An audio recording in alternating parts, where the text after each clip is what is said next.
Hello everyone, Christine McKee here from the Emerging Technology team. Let's take a closer look at how we can add a topic from Discovery to one of our groups or share it directly with our students. So I'm going to search through Discovery to find a topic that I'd like to add to a group. Now remember, I could scroll to the very bottom of Discovery or simply click View All Topics here at the top in order to use an advanced search to search for keywords or specific topics and filter by subject area, an audience level, or grade level. Once we found a topic here in our search, we could simply click on it, and down here at the bottom, we could click Add to Topic.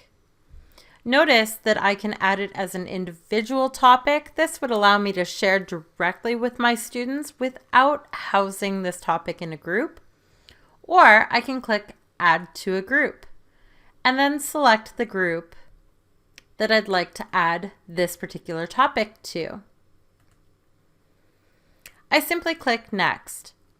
Notice that before this topic gets added to the group, I'm given the opportunity to edit or customize the topic to better suit my students and align with the outcomes that I am teaching. All I have to do is make the changes or edits, or even change up the topic settings like turning on topic moderation, and then I simply click Update Topic. And that topic is now ready to be shared out with my students. It's also available in this case in the group that has been shared with my class. Let's go back to Discovery. Now I can also add a topic from a collection created by an educator partner or from the Flipgrid community. I simply find the collection and then find the topic,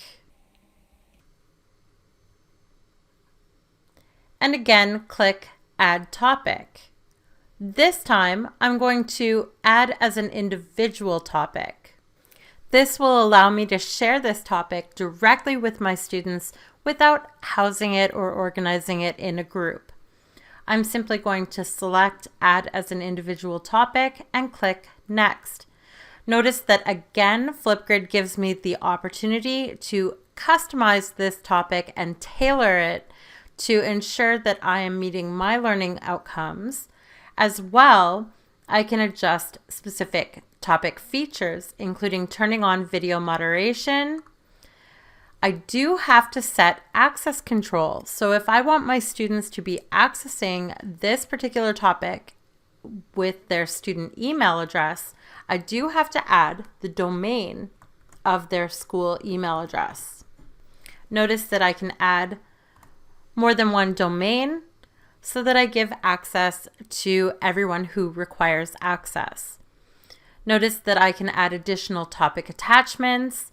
I can schedule this topic to go live or active on a specific date and freeze on a specific date.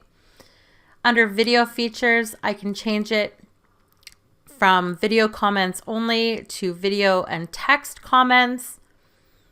And I can even change basic feedback to custom feedback and provide my own rubric for this particular topic. Any changes that I make, I do need to click Update Topic, and then that topic will be ready for me to share with my students.